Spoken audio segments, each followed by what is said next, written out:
des TV Rogers, Ottawa.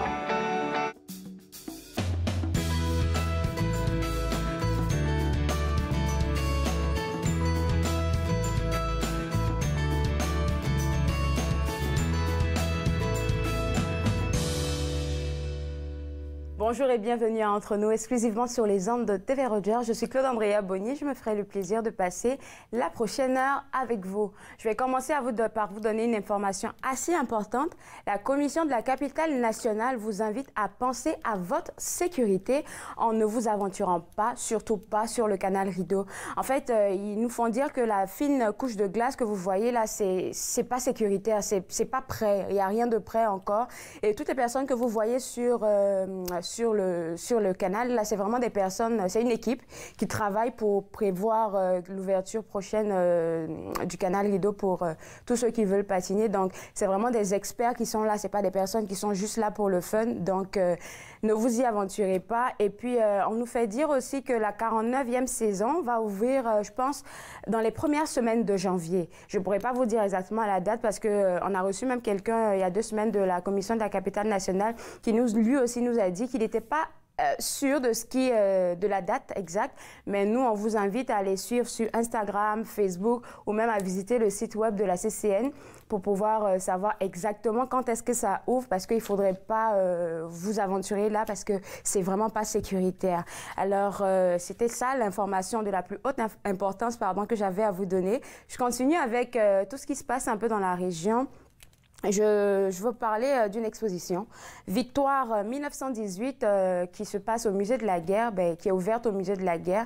En fait, cette exposition-là passe au travers des 100 derniers jours de la Première Guerre mondiale, en fait. Donc, les 100 derniers jours.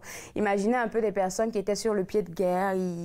Ils savaient pas exactement ce qu'ils étaient en train de vivre, là. Ils savaient pas que dans les 100 jours à venir, il allait avoir comme un cessez-le-feu et que tout allait s'arrêter. Donc, c'est vraiment des images poignantes que vous allez voir, des courriers que des personnes, des gens qui étaient sur le pied de guerre ont partagé avec leur famille. Donc, si vous aimez l'histoire, vous avez envie de revivre un peu, de savoir qu'est-ce qui s'est vraiment passé durant ces 100 jours-là, je vous invite à aller voir l'exposition Victoire 1918 qui est déjà ouverte depuis début novembre, je pense le 11 novembre, ouais. Ça fait un mois maintenant qu'elle est ouverte et elle s'étend jusqu'à mars 2019. Et puis voilà, vous êtes invités à aller voir cette magnifique exposition là-bas au musée de la guerre. Donc pour les informations, vous allez voir sur le site web, vous prenez vos tickets et puis vous y allez. Dans le même fil d'actualité, dans le même mouvement, le musée de la guerre aussi vous offre une conférence qui a pour thème Canada 1919, un pays façonné par la guerre, qui se tiendra les 17, 18 et 19 janvier, donc on va dire dans pratiquement un mois, là, parce qu'on est déjà à la fin décembre, on va dire. Donc dans pratiquement un mois, vous aurez cette conférence qui se tiendra. Il y a près de 20 conférenciers, qui seront là, qui seront sur place, des historiens, qui vont vous parler de leur ressenti. Il y aura différents thèmes, des thèmes en rapport avec la famille, des thèmes en rapport avec la guerre en tant que telle, des thèmes en rapport avec ce que ça a apporté comme élément bon ou pas bon au Canada. Et puis voilà, si dans la continuité de Victoire 1918, si vous voulez vous intéresser à tout ce qui s'est passé durant la Première Guerre mondiale, je vous invite aussi à visiter la conférence Canada 1918, un pays façonné par la guerre qui sera en janvier. Donc, vous avez le temps de programmer votre venue là-bas. Visitez aussi le site web pour avoir plus d'informations. Le CNA est dans la magie des fêtes depuis un bon bout de temps, depuis la mi-novembre si je ne m'abuse. Ils ont déjà commencé avec de beaux spectacles là-bas pour le temps des fêtes. Je vais vous donner, je pense, deux spectacles qui se passent en fin de semaine. Le 14 décembre à 20h30, donc demain vendredi 14 décembre à 20h30, le groupe Moonfruit vous invite à visiter la ville Saint-Quelque-Part. Saint-Quelque-Part, c'est une ville imaginaire, mais c'est une ville vraiment qui va vous inviter à demeurer là parce que c'est un peu, comment je vais dire ça, parce que je l'ai reçue ici sur le plateau, elle a vraiment une voix magnifique. Ils sont 2, mais j'ai reçu une seule personne, elle a vraiment une voix magnifique. Vous pouvez même aller taper sur YouTube ou même sur Facebook Moonfruit, vous allez avoir quel travail, qu'est-ce qu'ils font là-bas, dans leur groupe. Puis ils vous invitent à venir participer à ce spectacle. Donc ça sera 75 minutes de show avec eux. Ils vont vous emmener dans un monde de contes, de théâtre, en tout cas avec de très bonnes musiques, de très bonnes percussions. Moi, je vous dis là, parce que j'en ai entendu de bonnes choses sur eux, je vous invite à aller voir ce spectacle. Donc, 14 décembre à 20h30, allez directement sur le site web du CNA pour prendre vos tickets. Et quand on dit au CNA 20h30, c'est vraiment 20h30. Donc, dépêchez-vous de prendre vos tickets et d'être à l'heure au CNA. Le samedi 15 et le le samedi 15 et le dimanche 16 décembre, la pièce de théâtre La Petite Sorcière avec Nini Bélanger, vous êtes aussi présentée là-bas. C'est une pièce de théâtre qui apprend aux plus jeunes, même aux plus grands, parce qu'on finit jamais d'apprendre à être courageux face à tout ce que nous vivons, tout ce que nous traversons. Donc, je vous invite aussi à aller visiter le site web du CNA pour prendre des renseignements sur cette pièce de théâtre assez intéressante. Et puis, vous allez participer avec vos enfants parce que c'est pour les enfants, c'est pour les plus jeunes. Tout le monde est invité. Visitez le site web du CNA. Le MIFO, il y a toujours plein d'activités qui se passent de leur côté là-bas. Donc, vous pouvez visiter le site web du MIFO et puis vous allez avoir toutes les informations. On prend une toute petite pause et juste après la pause, on aura une émission très chargée.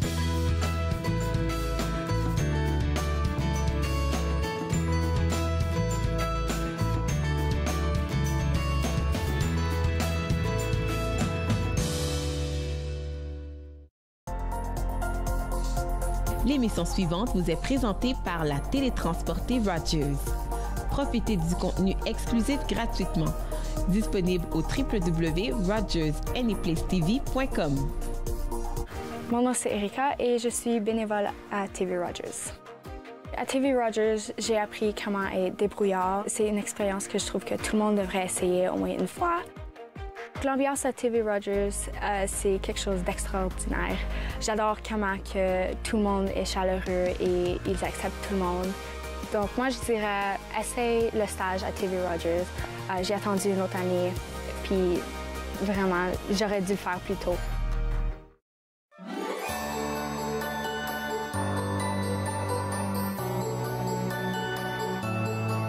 La saison des fêtes est une période de joie et de plaisir qui transforme nos foyers en havre de paix où règne l'amour et le plaisir. Je vous souhaite une excellente saison des fêtes ainsi qu'une bonne et heureuse année remplie d'amour et d'amitié.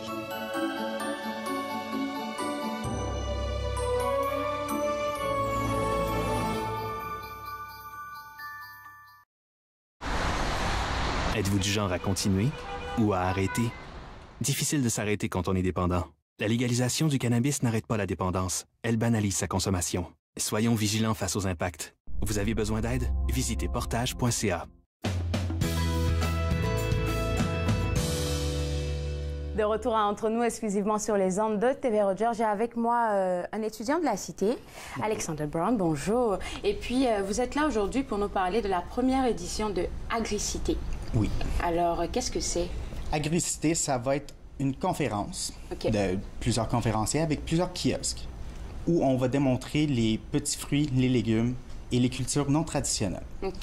Donc, ce qu'on vise, c'est vraiment la transformation du produit, voir toutes les étapes avant, le financement, les côtés éducationnels, mais aussi voir le côté entrepreneurial que nous pouvons prendre par la suite une fois qu'on aura fini notre diplôme. D'accord. Donc, vous êtes étudiant? Présentement, oui. Vous êtes étudiant en première année. En quoi? En technique agricole, production fruits et légumes. OK. Ça, c'est un programme qui ne se donne pas sur le campus principal, non? Non, on est au campus d'Alfred, à côté de l'Institut de formation et recherche agroalimentaire. D'accord. C'est situé où, le campus d'Alfred? Entre ici puis le début du Québec. À peu près à 1 heure d'ici. OK, d'accord. Et Agricité, c'est un projet qui a été lancé par votre école, je vais dire l'IFRA, c'est ça? Par l'IFRA, l'Institut de fruits et... De formation et de recherche agricole. OK. Est-ce que ça a été lancé par l'IFRA ou c'est vraiment des étudiants qui ont pensé? Le programme dans lequel je me trouve en ce moment, c'est un nouveau programme. OK. Donc, c'est la première fois qu'on fait vraiment une activité telle que ça. Donc, l'activité est préparée dans le cadre de notre cours de relations d'affaires. Donc, nous autres, on apprend non seulement ça a l'air de quoi le produit final, mais on apprend toutes les étapes pour se rendre à l'étape finale. Donc, c'est un projet que vous avez... Ça me fait rire parce que je pense un peu quand j'étais aux études, parce qu'on faisait des projets de même où on travaillait vraiment avec des personnes du milieu. Puis, je pense que ça réveille un peu l'esprit. Vous, comment est-ce que vous avez fait ça avec vos professeurs? Vous avez soumis le projet aux professeurs ou comment ça s'est organisé, tout ça? En fait, tout notre cours de relations d'affaires pour la première session est basé sur de développer ce programme. OK. Et puis, les personnes que vous avez eues, les partenaires, c'est vous qui êtes allés les chercher? Il y en a qu'on est allé chercher. Il y en a qui étaient déjà connaissants par notre professeure Nadia Carrier, qui est la coordinatrice aussi du programme. Elle a débuté un petit peu les démarches, mais par la suite, c'est nous qu'on est allé chercher certains commanditaires puis certaines autres personnes. Puis comment ça a été de... Vous avez eu combien de partenaires en tout pour ça? Pour l'instant, on en a, je te dirais, une bonne dizaine. C'est bon, oui. Pour une première édition. C'est sûr qu'il va en avoir plus, qui vont s'en venir d'ici de Noël. D'accord. Mais on s'attend à beaucoup plus de résultats dans pas trop longtemps. D'accord. Donc, Aglicité, ça sera quoi comme on a dit, ce sera des conférences? À quoi est-ce qu'on s'attend? Ça s'étend sur combien de jours? Ça va être une journée, c'est le 24 janvier. OK. C'est notre date tentative pour l'instant, parce que la météo canadienne, on ne peut pas toujours se fier dessus. Je sais. Mais le but ultime, c'est de montrer la transformation du produit, la main-d'œuvre dans le produit, le financement, l'entrepreneurial dans tout le domaine. Puis vraiment démontrer non seulement aux producteurs qui sont présents dans le domaine, mais montrer à ceux qui sont peut-être intéressés à changer une centaine d'heures sur leur propre terrain, à changer à une autre culture. Donc, finalement, c'est pas seulement vous qui allez bénéficier de cette première édition. Parce que les personnes qui viennent, je pense ils pourraient rencontrer d'autres partenaires. C'est exactement ça le but, en fait. C'est 50% de notre clientèle visée, c'est les producteurs présents. Donc, du monde qui sont dans le domaine en ce moment, qui produisent des fruits, des légumes, des cultures non traditionnelles ou qui transforment les produits. D'accord. Et puis, je vais continuer avec mes questions parce que je suis vraiment curieuse. Ce programme-là, c'est sur combien d'années?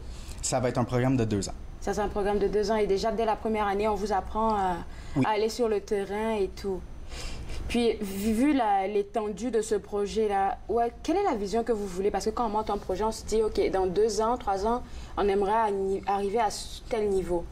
Bien, le niveau qu'on veut atteindre, c'est quelque chose qui va être un produit qui va revenir à chaque année, qui va être produit par les étudiants en relations d'affaires dans le futur à chaque année. Pas seulement fruits et légumes comme dans votre programme, c'est vraiment étendu à toutes sortes de produits. Parce que nous autres, on va toucher avec les programmes de l'assisté agroalimentaire et aussi le programme forestier. Fait qu'on touche un petit peu à tous les domaines qui sont applicables à l'intérieur de l'assisté qui peuvent aider à nous avancer un petit peu plus dans nos projets futurs. Est-ce que vous faites des stages dans ce programme? On va avoir l'option, en fait, cet été, de faire un stage qui va être un stage un petit peu plus co-op. Donc, c'est du hands-on. On voit vraiment le tout en vrai pour la première fois parce que là, on l'apprend en pratique, mais on va être capable de le mettre plus en application. Puis je pense que ce serait un bon moment pour... C'est bien la première édition parce que vous pouvez trouver des potentielles entreprises qui vous pouvez travailler. Hein? Exactement.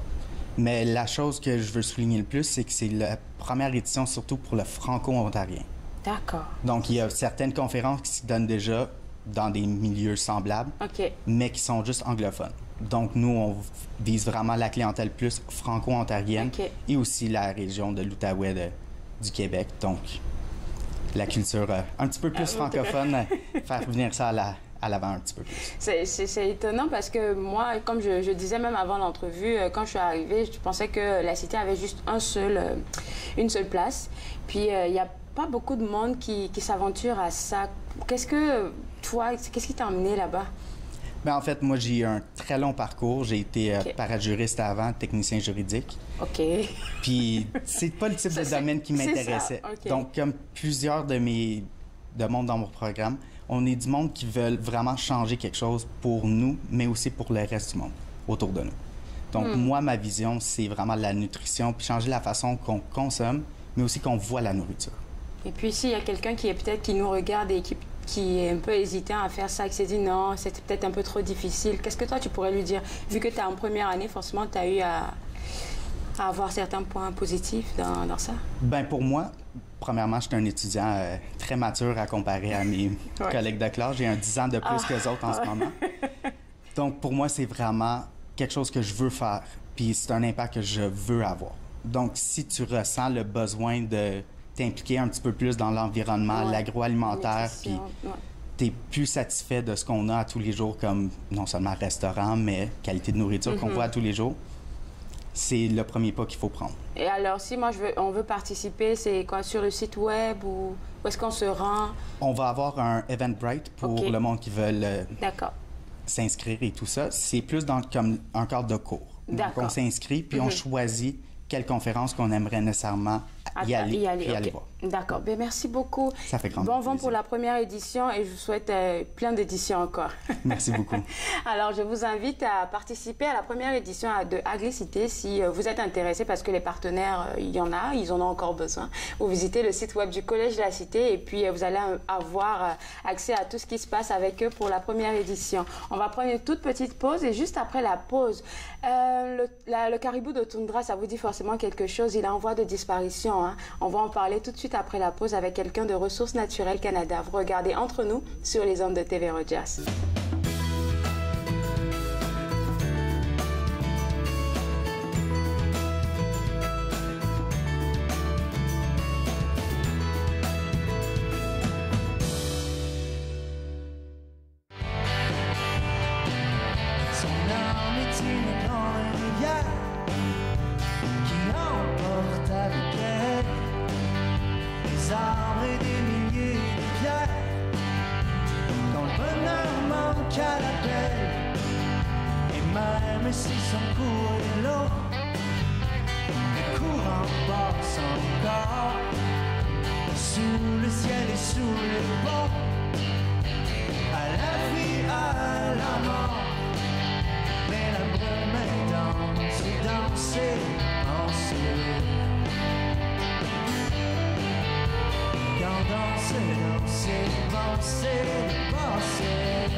De retour à Entre nous, exclusivement sur les ondes de TV Rogers. Je suis maintenant avec M. Sylvain Leblanc, qui est chercheur en environnement à Ressources naturelles Canada. Puis avec vous, on va parler du caribou de la toundra. Je ne suis pas d'ici, je ne sais vraiment pas ce que c'est. Mais ça ressemble au cerf, en fait. Oui, le caribou, c'est un cervidé, donc c'est la même famille que le cerf, que l'orignal, que tous ces animaux-là. Une des distinctions qu'il y a par rapport à tous les autres cervidés, c'est le seul que le mâle et la femelle ont des bois. Donc des bois ici, les cornes, oui, c'est le seul que les deux, le mâle et la femelle, ont des bois. Et c'est un animal qui est vraiment adapté au climat froid du Nord. Donc, fait qu'on ne le retrouve pas partout sur le territoire du Canada. C'est vraiment dans des... à l'origine, il y en avait jusqu'au sud, il y en avait même jusqu'aux États-Unis, dans la Nouvelle-Angleterre, par exemple. Il y en avait encore un peu jusqu'à très récemment dans l'État du Washington, mais il reste presque plus. Le caribou est maintenant de plus en plus au nord. Oh là là! Puis, ce dont on va parler aujourd'hui, je vais le lire parce que c'est les zones d'influence de l'activité humaine sur le caribou de la toundra. Là, de voir le mot activité humaine, là, ça me perce un peu le cœur parce que... Il y a toujours eu de l'activité humaine, il y a toujours eu des personnes qui ont habité dans le Nord, mais ici, on parle surtout de l'activité minière, parce qu'il y a quand même beaucoup de mines, quelques mines qui ont été créées dans les 20 dernières années. Et on voulait essayer de voir jusqu'à quel point il y avait une influence sur le caribou. Et puis, comment vous avez travaillé sur ça? D'où est-ce que c'est parti déjà, le projet? On avait travaillé avant... on a commencé à travailler dans le Nord en 2004. Mais à l'époque, on travaillait pas sur le caribou. C'était plus sur la végétation dans le Nord, les changements de la végétation possibles avec les changements climatiques. Et vers 2010 environ, on a commencé à aller vers le caribou, de voir des changements spécifiques pour le caribou. Le changement des saisons, le changement... Comment est-ce que il est affecté par ça? C'est ça. Okay. Et juste pour montrer un des résultats, on a montré que c'était pas juste une saison qui était plus chaude ou plus froide qui changeait les habitudes du caribou. Il fallait vraiment aller jusqu'à 2 saisons. Et si on regardait 2 saisons, on pouvait avoir une très forte relation entre la durée que la saison était, la saison chaude, et le nombre d'animaux qui naissaient au printemps. Au printemps, ouais. OK. Et puis, moi, je veux juste savoir, quand vous avez commencé à travailler sur ça, ça a commencé à beaucoup plus vous intéresser, parce que là, on parle vraiment de la disparition de cet animal. Donc, il y avait déjà commencé à avoir une certaine disparition de l'animal quand on a commencé, mais ça a continué depuis ce temps-là. Il faut comprendre que le caribou, c'est un animal qui, si on regarde les Autochtones, ils savent qu'il y a un cycle. Il y a toujours eu des hauts et des bas dans la population du caribou. C'est pas anormal que ça devienne très bas. Ce qui est peut-être anormal, c'est que ça n'a pas l'air à vouloir reprendre. On dirait qu'on est dans le cycle qui est bas, mais qui reste très bas. Donc, c'est comme la problématique en ce moment. Parlant de ça, quand on préparait l'entrevue, on a discuté durant la semaine, j'ai vu une image où, en tout cas, on voit je veux dire, c'est pas la décadence, mais le déclin oui. Je sais pas si on a... C'est la troisième image, si vous voulez directement, celle-là, c'est ça. C'est vraiment catastrophique. Oui. Ça, c'est une harde spécifique, donc un troupeau spécifique, qui est le troupeau Batters, qui est celui que nous, on étudie. OK. Donc, c'est ça. En 86, il y avait, comme j'ai dit, il y a toujours des hauts et des bas. 86, c'était probablement la fois qu'ils ont eu le plus de caribous pour cette harde-là. Mais on voit très bien, depuis ce temps-là, c'est un déclin de plus de 90 %. Peut-être même, je pense que c'est rendu presque à 98 % du nombre de caribous qui a diminué. L'exemple que je donne souvent, vu qu'il y a un cycle naturel, je donne souvent l'exemple des inondations sur les côtes. Quand vous avez la marée haute et que vous avez un ouragan qui arrive, vous allez avoir beaucoup plus d'inondations. C'est ça qui arrive. Il y a probablement d'autres facteurs qui arrivent en même temps que ce cycle naturel-là de déclin. OK. Puis là, ce cycle naturel de déclin, forcément, j'ai parlé d'activité humaine, sur ceux que vous avez commencé à travailler, vraiment l'activité minière. Et puis, qu'est-ce qu'il y a? Il y a quelque chose qui est fait par rapport à ça pour peut-être limiter ou... Les mines ont quand même des règles très spécifiques quand ils font. Pour avoir un permis d'avoir une mine, il faut quand même qu'ils suivent des choses très spécifiques. Et une fois que la mine va être fermée, il faut qu'ils remettent ça à l'état où c'était avant. Donc, c'est quand même assez réglementé. OK. Et bien qu'une mine, si on est sur place, surtout c'est des mines à ciel ouvert, par exemple, les mines de diamants, ça a l'air immense. Mais par rapport à la toundra au complet, c'est petit. Donc, c'est pas évident de voir vraiment l'influence. C'est une grande influence, une petite influence. Et il y avait un chercheur qui travaille pour le territoire du Nord-Ouest, qui est spécialiste dans les ondes d'influence comme ça de l'activité minière. Et lui, en mesurant le nombre de caribous, à quelle distance il se trouvait de la mine sur plusieurs années, il a trouvé comme deux valeurs. La mine avait une influence entre 11 et 14 km à peu près. Mais c'était juste basé sur les caribous qui avaient été vus. Nous, ce qu'on a voulu faire, en collaboration avec lui et d'autres personnes, c'est de comprendre les mécanismes physiques. Pourquoi? Qu'est-ce qui fait que le caribou se rend... qui est plus loin. Et on a certains facteurs qu'on regarde. Je me dis peut-être à cause des hommes qui arrivent, qui sont en train de travailler, ça les éloigne, non? C'est ça. Il y a le son, il y a la poussière, la pollution telle qu'elle... Parce que la poussière, oui, c'est une pollution, mais il y a de la pollution qu'on voit moins. Parce que comme le diesel qui sort des gros camions qui ont dans le Nord, on ne voit pas cette pollution-là. On peut la voir s'il y en a beaucoup. Comme dans les grandes villes, quand il y a beaucoup de pollution, ça devient très brumeux. Ça les éloigne. C'est ça. On voulait voir ces facteurs-là, ou même juste la visibilité de voir la mine. Et c'est ça, on a commencé à travailler en 2015. On avait, en collaboration avec la mine Ekati, qui est une mine, la première mine de diamants au Canada, probablement la plus grosse. On est allé avec eux, ils nous ont hébergés, ils nous ont donné du temps à l'hélicoptère et tout ça. Donc, c'était un projet très intéressant. Et on a commencé à mesurer certaines choses comme le bruit à distance de la route. En fait, on a mesuré 75 sources différentes de bruit. Certains, c'est juste des camions différents, mais il faut avoir un catalogue des bruits. Et après ça, faire un peu de modélisation pour voir à quelle distance distance, le son pouvait se propager, plein de choses comme ça qu'on a fait. Et puis là, vous avez eu accès à des hélicoptères, donc peut-être que vous avez pu les suivre un peu en train de partir. C'est très difficile. Il faut comprendre, c'est très, comme j'ai dit, la toundra, c'est très grand. Et ils ne sont pas à la mine longtemps habituellement. Là, en été, ils vont vers le sud pour avoir un peu, pour être à l'abri de la température, ça, mais aussi pour leur nourriture, parce qu'ils se rendent dans des régions où il y a de la forêt, parce que le caribou mange en hiver surtout du lichen. Il peut manger. C'est quoi le lichen? C'est une mousse qui pousse au sol. Donc, comme des petits champignons, là? Non, j'aurais dû amener une photo pour le montrer. C'est une mousse. Contrairement aux autres feuilles, toutes les autres plantes à la toundra poussent sur des arbres nains. Souvent, ils ont des feuilles et à l'automne, les feuilles tombent, changent, pareil comme dans le sud. Mais le lichen reste vivant, est encore là. Et il y en a beaucoup. Dans la forêt boréale et dans le nord, il y en a beaucoup. Donc, c'est leur nourriture principale en hiver. Et tandis qu'en été, ils peuvent manger plus des feuilles. Des feuilles, oui. C'est ça. OK. Mais je pense qu'on a plein d'éléments qui vont agrémenter notre discussion. On va prendre la pause. C'est bon? Alors, juste après la pause, on va continuer de parler de ce beau projet avec M. Sylvain Leblanc. Vous regardez Entre nous sur les ondes de TV Rogers.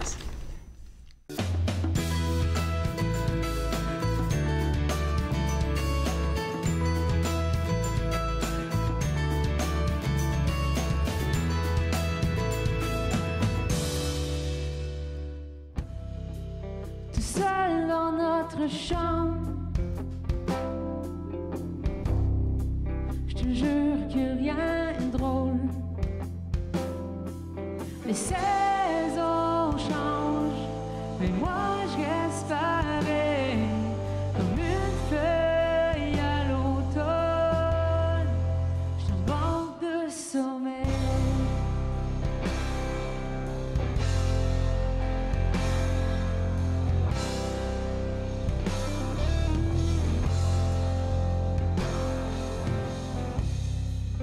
Je vais me couler un bain froid,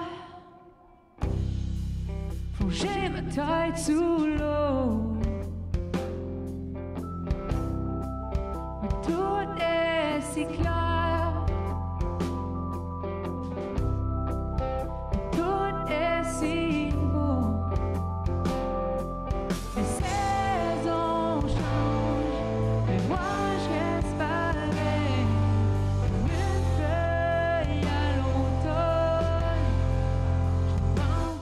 Sommeil.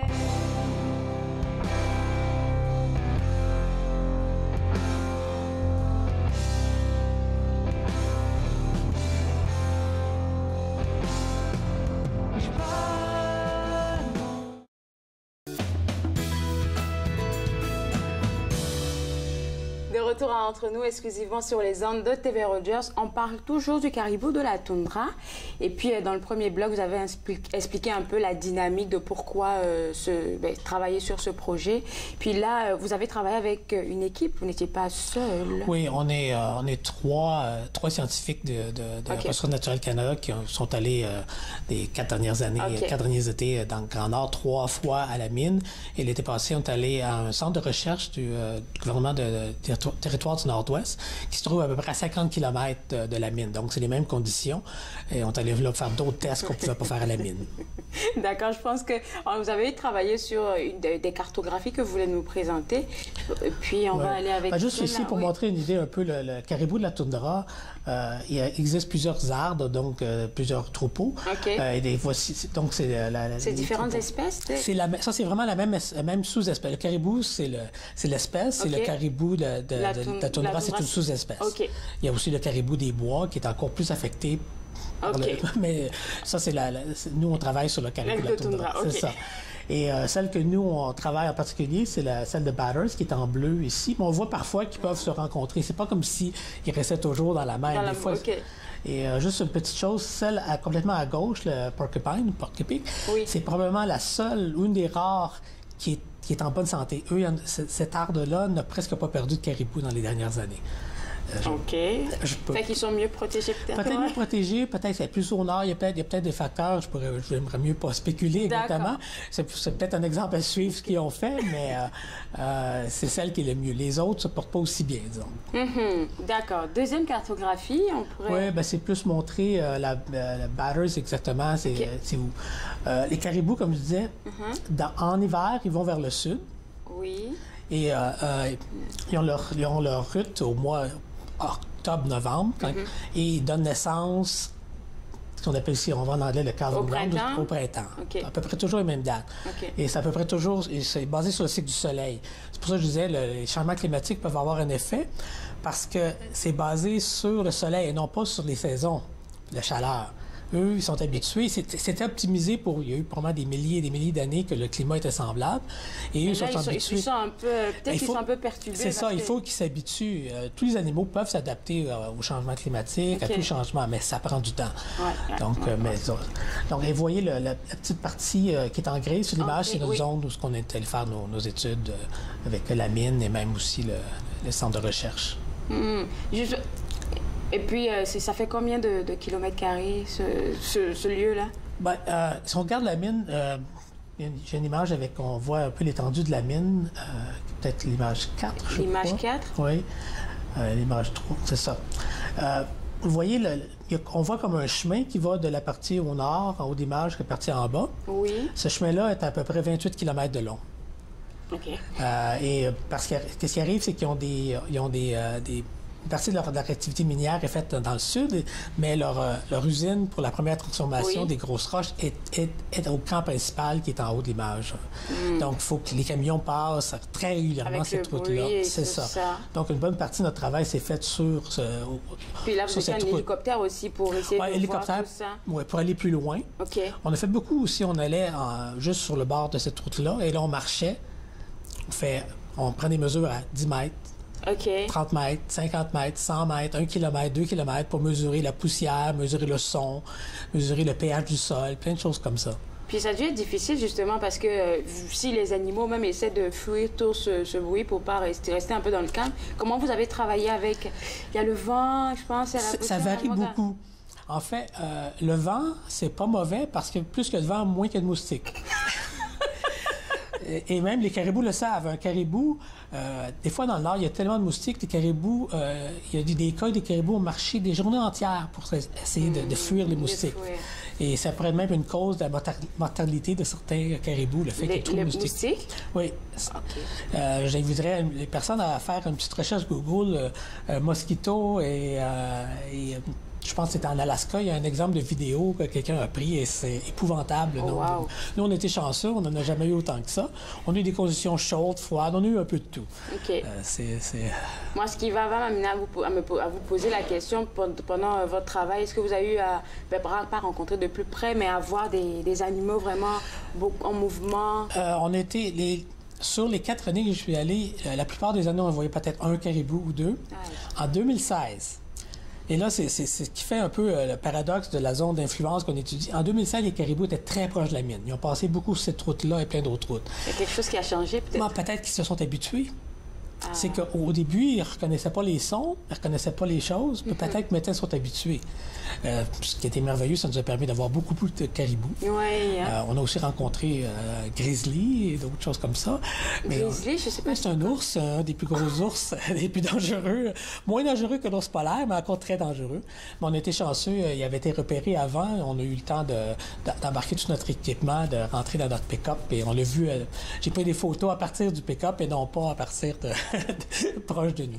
On avait certaines choses avec nous pour pas nous protéger. On n'avait pas d'armes, là, mais on avait ce qu'on appelle des bear bangers, qui est un bruit semblable à un fusil qu'on peut servir. On avait aussi le spray au poivre qu'on peut s'en servir, mais ce spray, il ne fonctionne que quand on est proche de l'animal. Donc, on ne veut pas vraiment l'utiliser le moins possible. Mais en même temps, ça me fait penser, si on a vu l'ours, c'est que peut-être que les animaux aussi s'éloignent à cause de ce danger-là. Parce que... les prédateurs comme l'ours, comme le grizzly et les loups vont suivre les troupeaux de caribous.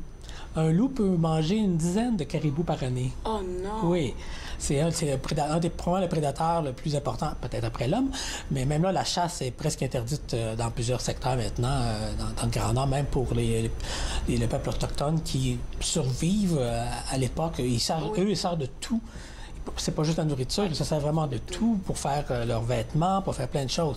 Mais même là, dans le territoire du Nord-Ouest... c'est bien interdit. Oui, c'est interdit, okay. Oui.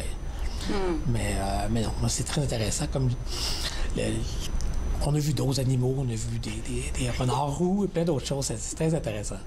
Puis là, vous êtes forcément en train de continuer de travailler sur ce projet. À quoi est-ce que ça va servir?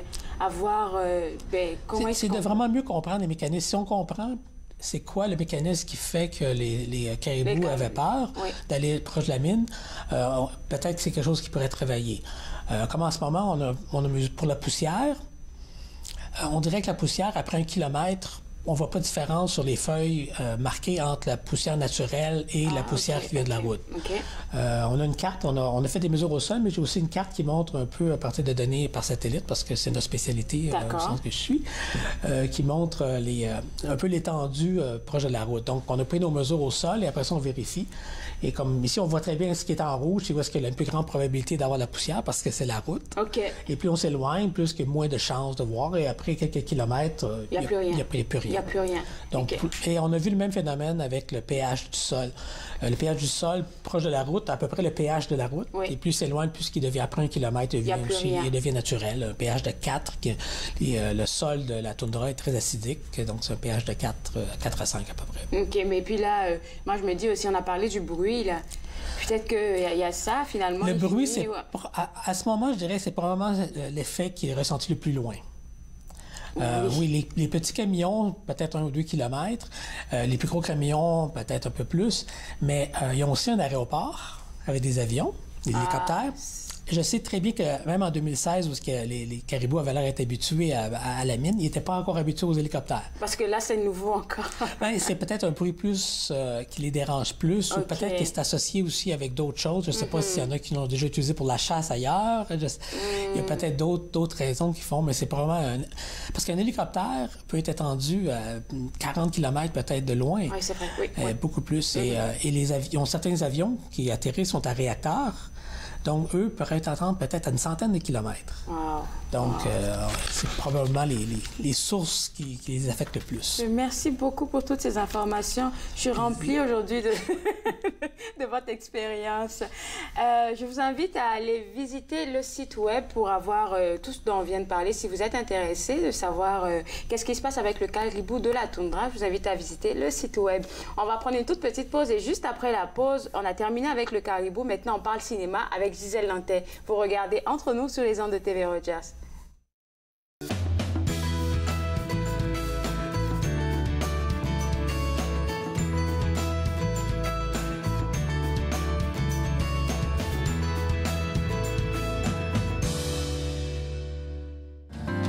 Le portier est un sinicure. L'occasionnel, mesure de censure.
De retour à Entre nous, exclusivement sur les ondes de TV Rogers. Apprêtez-vous. Aujourd'hui, on parle de popcorn, hein, Gisèle? Hein? On parle plus de popcorn, là. Non! Parce qu'à chaque fois, tu l'oublies. Non, j'aime beaucoup de popcorn quand je vais au cinéma.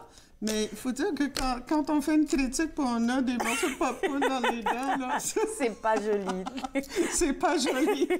Alors, tu as des suggestions pour nous pour le temps des fêtes. Oui, et j'ai même un petit cadeau pour toi pour le temps des fêtes. Merci. Alors, tiens. Alors... Qu'est-ce que c'est? Alors, moi, comme j'étais professeur, j'étais libre l'été, je faisais toujours des confitures. J'en faisais avec ma fille, j'en faisais avec ma mère.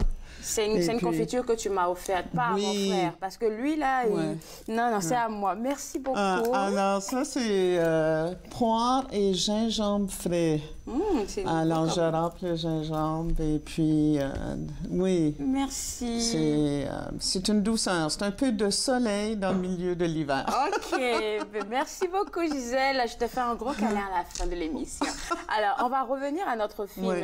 Tu veux nous parler d'un premier film? Oui, alors, premièrement, c'est le temps des fêtes. Alors, on prévoit certaines sorties. Oui. Surtout s'il fait froid là, pendant le congé. Comme vendredi dernier, là, c'était atroce. Puis le vent, hein? Puis on dirait qu'on n'est plus habitué à ça. Moi, je me souviens quand j'étais jeune.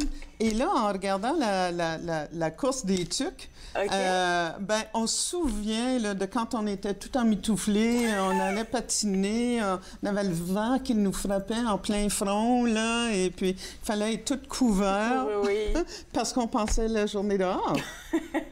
À s'amuser. C'était pas juste rentrer dans l'auto, sortir de l'auto. Parce qu'à Grande-Île, il y a plus d'autres... On n'a plus le temps de vraiment s'amuser, là. Non, mais quand on regarde ça, on a le goût de s'amuser. D'accord. Oui, parce que ça nous donne vraiment le goût de refaire des sports d'hiver.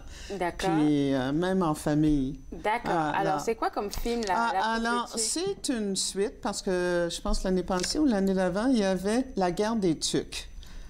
La guerre des tucs qui était où il y avait deux camps qui faisaient des forts de neige avec des combats de boules de neige. Hein?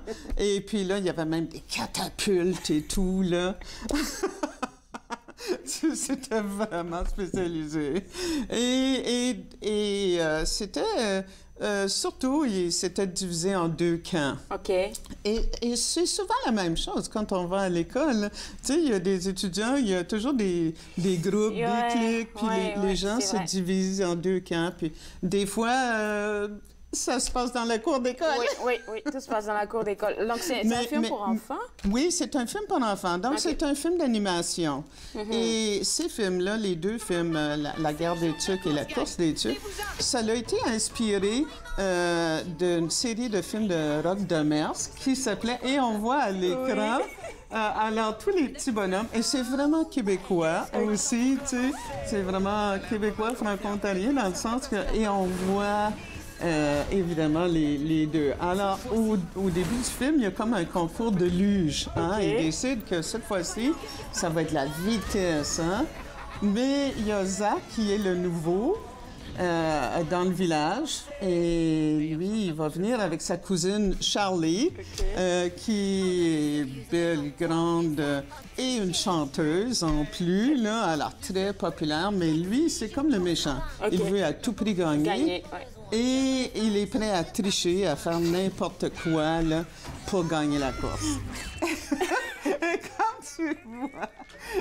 Et évidemment, tu as des stéréotypes. Tu sais, il y a les bons, il y a les méchants. Donc, ceux qui sont vraiment du village, ils se rencontrent toujours. Et puis, ils sont solidaires, ceux qui sont du village, parce qu'il y a des nouveaux arrivants, il y a des Alors, il y a un thème aussi, évidemment, d'acceptation. Tu sais, parce qu'il y en a un nouveau qui arrive avec sa cousine qui est belle, mais lui, il est compétitif, tandis qu'elle, elle veut s'intégrer. Oui. Mais elle est du camp de son cousin Zach. De son cousin, finalement, oui. Alors, finalement, ça va être un concours de luge, et là, ils vont faire un parcours incroyable. Alors, ça, c'est le méchant, Zach. Et ce que j'aime avec tous les petits bouts de chou, on les appelle les mini-tucs. Alors, tous les boutchous dans le village, ils vont participer, évidemment, mais ils sont connus comme les mini-tucs. Puis si tu as besoin de petits gaufreuses là, pour faire des choses, là, ben, ça va être les mini-tucs qui vont s'en occuper. Puis ils sont toujours là pour encourager.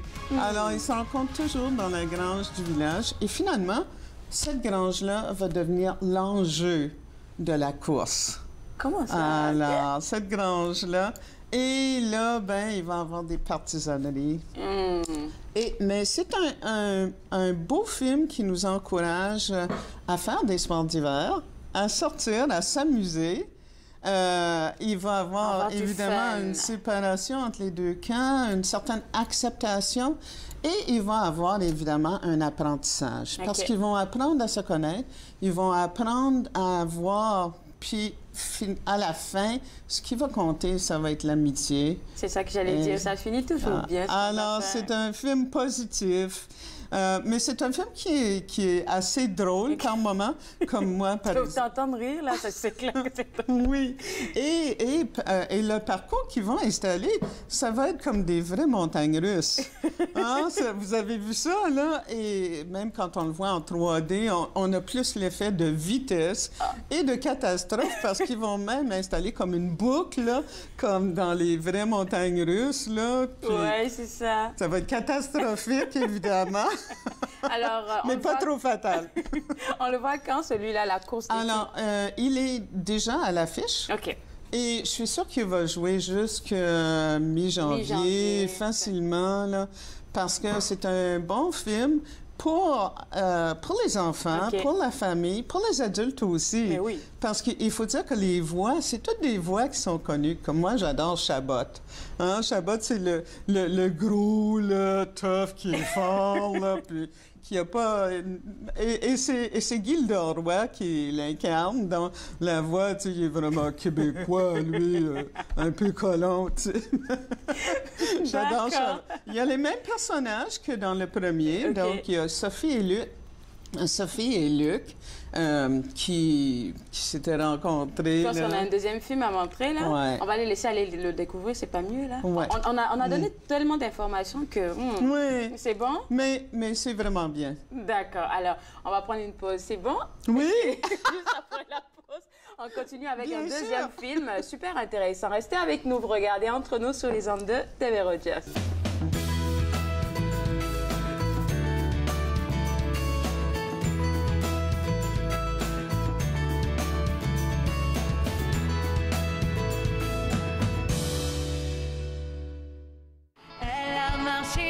Des chemins, moi son beau, elle sait où elle s'en va. Elle a l'envie de regarder derrière, elle a mis de côté toute sa misère. Où elle sait où elle s'en va. Les jours qui semblent pareils s'envolent en un instant.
De retour à Entre nous, exclusivement sur les ondes de TV Rogers. Avec moi, Gisèle, on a parlé d'un premier film, animation, pour les tout petits, mais pour tous les âges. Mais parce qu'il y a plein de farces, hein, puis plein de clins d'œil. Il y a même les bolides qui ont l'air un petit peu comme dans les films de James Bond. La course des tucs, c'est déjà comme ouvert déjà. Donc, deuxième film, Un homme pressé. Oui. Alors, c'était un film qui a été présenté à Cinémania et qui va prendre l'affiche le 21 décembre. D'accord. Et puis, je suis sûre que ça va jouer pendant tout le mois de janvier, pendant le temps des fêtes et tout ça, là. Et donc, ça va jouer au Star City, ça va jouer au Cinéma Neuf et probablement aux Galeries d'Elmer aussi, parce que c'est avec Fabrice Lucchini et il est vraiment bien connu. Cet acteur-là, il est génial. D'accord. Alors, on parle de l'histoire. Il est un homme pressé. C'est-à-dire qu'il est comme directeur d'une grosse compagnie qui produit des automobiles. Et voilà. C'est lui. C'est Fabrice Lucchini. Et en face de... Alors, il est vraiment pressé. C'est un homme d'affaires respecté, un orateur brillant, etc. Il dirige des grosses affaires, tu sais, où ils font un design de nouveaux autos. Et là, il va subir un AVC, donc un accident vasculaire cérébral. Et ça va évidemment affecter son débit. Donc la parole, la mémoire et tout ça. Donc, il ne pourra plus fonctionner. Et là où il voyait presque pas sa famille, il a une fille qui est ado, qui est étudiante à l'université. Et il était toujours trop pressé pour tout le monde. Mais là, il doit demander de l'aide. Il doit aller en convalescence, en rééducation. Mais évidemment, il mêle tout. Alors, c'est tordant parce qu'il va, par exemple, sa psychothérapeute, bon, il mêle les mots dans sa tête et il l'appelle toujours sa psychopathe. Alors, au lieu de l'appeler son orthophoniste, il appelle son saxophone. Alors, il va mêler les mots et on voit, mais c'est un film où on voit le processus. Je viens de voir que ça t'est inspiré d'une histoire vraie, hein? Oui, c'est inspiré d'une histoire vraie. Alors, mais il va devoir se rééduquer. Donc, sa psychopathe... Sa psychothérapeute orthophoniste, bon, s'appelle Jeanne. Elle est jouée par Leila Bekti. Et Leila Bekti, c'est elle qui était, quand on avait montré le grand bain, là, elle était son entraîneuse en chaise roulante pour la neige synchronisée. Donc, c'est la même actrice qui fait ce psychopathe. Et qui va donc, petit à petit, il va falloir qu'il apprenne à prendre le temps de vivre, à redécouvrir sa famille, à redécouvrir sa fille. Tu sais, il était toujours trop occupé pour aller à ses convocations. C'est elle qu'on voyait pendant la bonne annonce de donner à manger, là? Oui. Et celui qui est président de la compagnie est joué par un acteur québécois qui s'appelle Yves Jacques. Et Yves Jacques avait joué dans plein de films comme Le déclin de l'Empire américain, par exemple. Et puis qui est bien connu. Alors, c'est beau de voir qu'un acteur canadien a quand même du succès à Paris. Et puis il joue avec un acteur comme Fabrice Lucchini. Alors, il va petit à petit, c'est un film qui met l'accent sur prendre le temps de vivre, la difficulté de se réadapter, parce que finalement, on a tous des parents, des grands-parents, des grands-oncles qui subissent ça. Et c'est quand même réaliste, c'est quelque chose qui peut arriver. Et donc, passer tout le processus de réadaptation, qui, plus on vieillit, plus il y a une possibilité que ça arrive. Vas-y. Oui, donc il y a un côté apprentissage, mais il y a un côté positif aussi. Moi, je dirais plutôt revenir à l'essence, surtout dans le temps des fêtes. Parce que trop occupé, on n'a pas le temps pour la famille, et puis du coup... Oui, puis finalement, on garoche la dingue. En psychopathe. En psychopathe. Et il renverse les mots. Alors, c'est toujours il fait pas exprès, là. Non, mais il est tellement bon acteur, là, que c'est comme naturel. Puis toi, tu dois décoder. OK, il veut dire ça. Parce que quand il mêle les syllabes puis il mêle les mots, ben là, tu te rends compte, OK, c'est ça qu'il veut dire. Mais c'est un film qui est quand même très positif parce que oui... Comédie, mais ça donne une leçon, hein? Oui. Puis déjà, à l'affiche, on a dit quelle date? Sa fille s'appelle Julia. OK. Et elle va à l'université, elle a une convocation, elle voudrait que son père... Donc, elle va l'aider, elle aussi, à se réadapter. Mais c'est pas simple parce que quand on n'a pas de mémoire, puis établir des repères, puis de temps en temps, il va se perdre. Hein?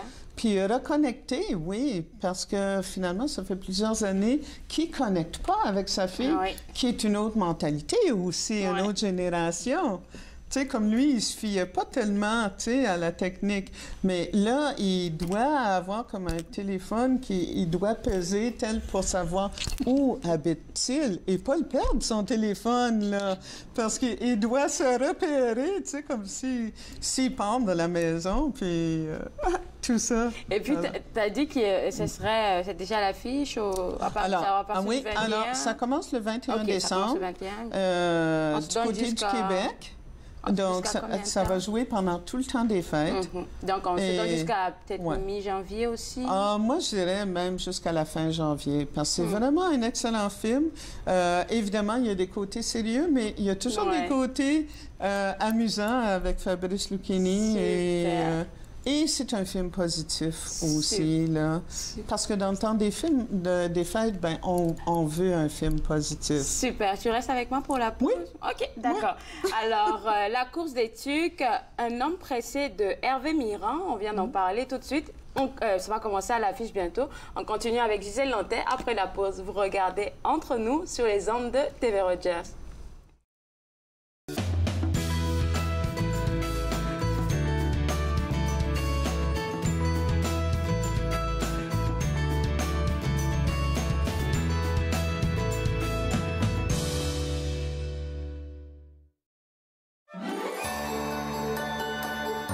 Je vous transmets mes meilleurs vœux pour les temps de fête et vous souhaite une bonne année. Alors que nous réfléchissons sur ce que nous avons, faisons preuve de bonne volonté et d'harmonie à ceux qui vivent une période difficile, comme les sans-abri, les personnes en prison ou les personnes isolées en raison de leur emplacement ou de leurs circonstances. Faisons ensemble le Canada plus juste et équitable. Le droit a été fondé pour les Franco-Ontariens, pour nous faire survivre. Être franco-ontarien, lutte, combat éditoriaux. Vendredi 15h30 sur TV Rogers.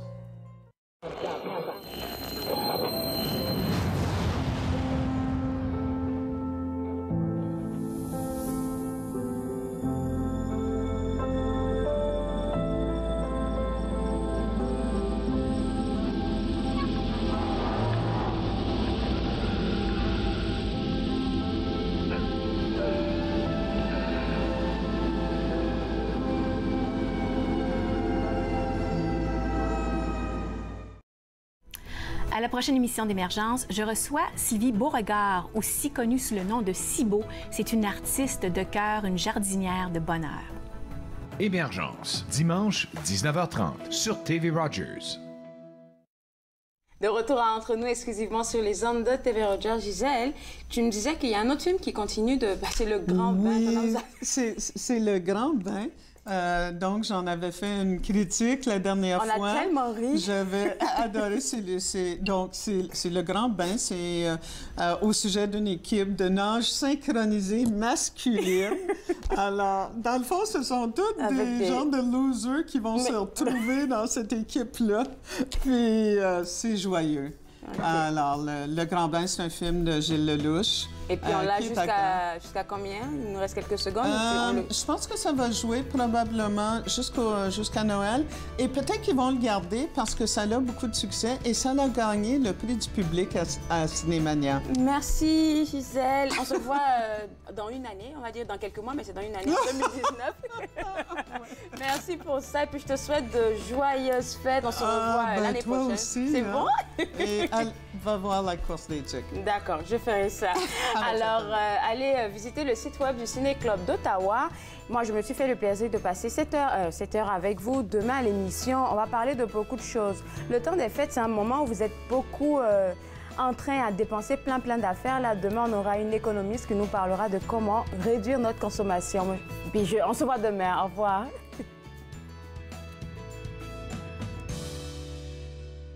Faites-nous part de vos commentaires en composant le 613-521-2323 par courriel sur Facebook et Twitter.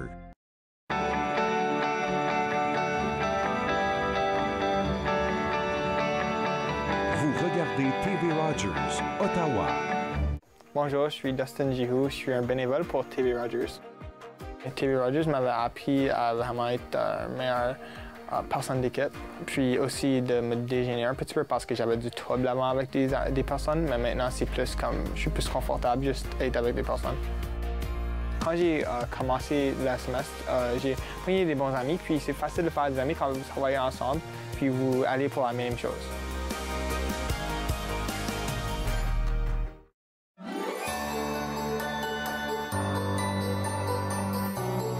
Je m'appelle Peter Harder, le représentant du gouvernement au Sénat. Je vous souhaite un temps de fête plein de joie en famille et entre amis. Les fêtes nous offrent un moment d'exprimer de la gratitude pour ce beau pays où la paix règne et où on valorise la diversité et l'inclusion. Nous avons beaucoup à célébrer ensemble. Joyeuses fêtes!